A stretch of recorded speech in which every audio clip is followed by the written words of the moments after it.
ARK differs from a lot of projects I've worked on in the past because of its immediacy, both in our pace of development, our feedback with the community, and the way that we implement things that come from different places. Part of the kind of idea coming into building this game and behind early access even was getting community feedback on things that were not just going to go into the game, but things that we were actively working on. Some of it's just like, hey, I got this idea, you want to try it?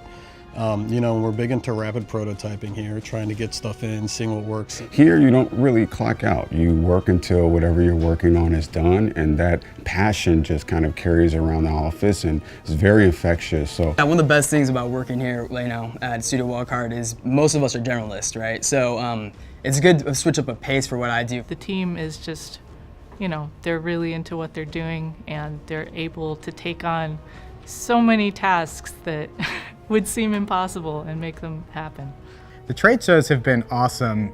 This is my first time where I got to hit a bunch of them in 1 year. You know, we started with E3, we got a bunch of positive feedback there because we announced Xbox, and it was super exciting that ARK was coming to Xbox much sooner than we anticipated. We got to meet up and sync a lot with the streamers there that were playing the game and a lot of the fans of the game. PAX, it was really cool. We ran a couple of mini tournaments. A girl ended up winning it, and it was interesting because she's never really played, you know, SOTF or Survival of the Fittest or PvP mode before. And it was really cool to see someone, you know, that's not really a PvP player win the game. This is the first cosplay that we ever had come to our actual booth. It was just amazing and surprising, right, to see that first person in full costume come up, and the guy was really friendly and hung out with us and was basically a, you know, impromptu booth worker because people wanted to take pictures with him and everything, so that was kind of fun.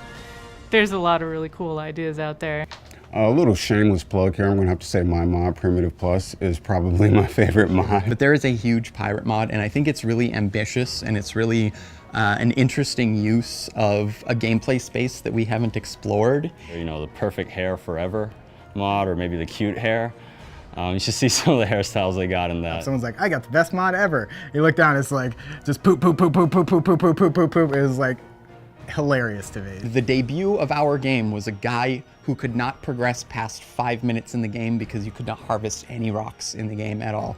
It was a dreadful, mortifying, just destroying moment for me, but also I think it's one of my absolute favorites. I'm gonna be a little selfish and say favorite moment would be when I got hired. It's probably my favorite moment in the ARK development path. The week or 2 weeks before Survival of the Fittest got launched, it was basically, you know, us and a couple of volunteer testers, you know, staying up really, really late, you know, just play testing the game. It's really hard to have a favorite thing because it's just so fast-paced, you know. It's like you always think like, oh, I love this is a really great thing, but then you're like immediately on to the next great thing. But I have to say my favorite moment really was at Gamescom when I got to see how many fans there were for ARK in Europe, in Germany, where Gamescom took place. You know, being up on a stage in front of a crowd of, you know, hundreds of people who all want to hear about ARK and what's the next stage of ARK's development. I worked a lot on our Extra Life event that we held to raise money for Children's Miracle Network, and obviously the community was just a huge part of that.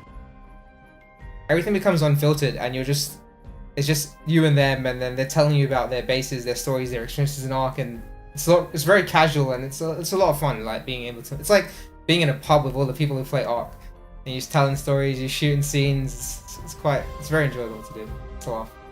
Thank you for allowing us to not only make the game that we've always wanted to make, but also to be able to do it with a community that's providing us the information that's required to make something at such a massive scale.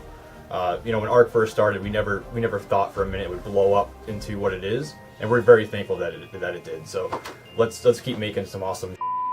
Hola a todos, gracias por ser una comunidad activa en el desarrollo de ARK, por permitirnos desarrollar contenido para ustedes y hacer de este juego una gran experiencia para todos. أحب أشكر الفانز والكوميونتي بتاعت آرك على دعمهم وتشجيعهم لينا الفترة اللي فاتت، واللي هم يساعدونا إن إحنا نخلي آرك توصل للجيم اللي هي وصلت لها وتحقق نجاح إحنا عمرنا ما كنا نتخيله وإحنا بنعملها. شكرا ليكم. On behalf of the Studio Wildcard Florida team, I'd like to thank everyone involved for helping to make ARK not only an amazing dinosaur experience, but one of the most incredible survival games out there. We couldn't have done it without the love and support of our wonderful fans. And yes, the Basilosaurus is next.